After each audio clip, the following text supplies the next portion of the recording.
In less than 24 hours, an ancient city was buried forever beneath volcanic ash. The year is 79 AD, and the place is Pompeii, a thriving Roman city in southern Italy. But in the span of a single day, it was destroyed and frozen in time by one of the most violent volcanic eruptions in history. You might be asking yourself, why does this event matter today? Why should I care about what happened to Pompeii? Well, because the story of Pompeii is more than just a history lesson. It's a warning.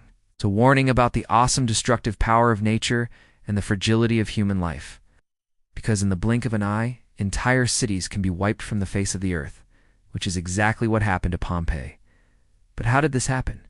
What was the mechanism behind this catastrophe? In this episode of the Why Does This Matter series, we're going to look at one of the most fascinating and deadly aspects of Vesuvius's eruption, the pyroclastic flow that engulfed and preserved the city of Pompeii. What is a pyroclastic flow? When most people think of volcanoes, they imagine rivers of molten lava slowly oozing down a mountainside. And while that image is certainly accurate, it only tells part of the story. That's because a volcano is also a powerful blast furnace capable of unleashing deadly currents of superheated gas and volcanic matter at speeds over 100 miles per hour and temperatures above 1,000 degrees Fahrenheit. It's hot enough to burn human flesh in less than a second. These terrifying torrents are known as pyroclastic flows, and they are one of the most violent and dangerous phenomena on Earth. And there were two major pyroclastic flows associated with Vesuvius's eruption. To understand them, let's take a closer look at the timeline of the eruption itself. The first explosion began around 7 a.m., and a massive amount of pressure built up inside Vesuvius and blew its top. The explosion was so powerful that it sent an ash cloud 20 miles into the air. Over the next 6 days, this ash fell back to Earth, blanketing the surrounding area in a fine layer of dust.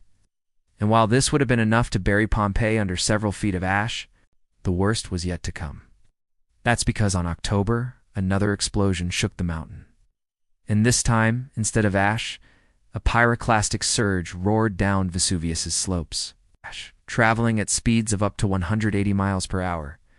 These superheated avalanches of gas and volcanic matter reached the city of Pompeii in less than a minute, where they burned and suffocated nearly everyone in their path. So hot and so fast, the pyroclastic flows completely overwhelmed the city's inhabitants, who had moments to react, for they were met with temperatures hot enough to burn flesh off their bones. Those who couldn't escape the torrent were instantly incinerated, while those who did survived only long enough to be buried alive under a thick layer of hot ash. In fact, Pompeii was buried so quickly and so thoroughly that it preserved the city in a state of suspended animation.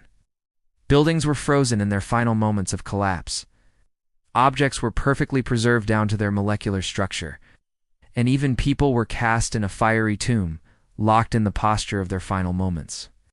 And because the pyroclastic flow hit Pompeii during the middle of the day, people were caught doing their everyday activities.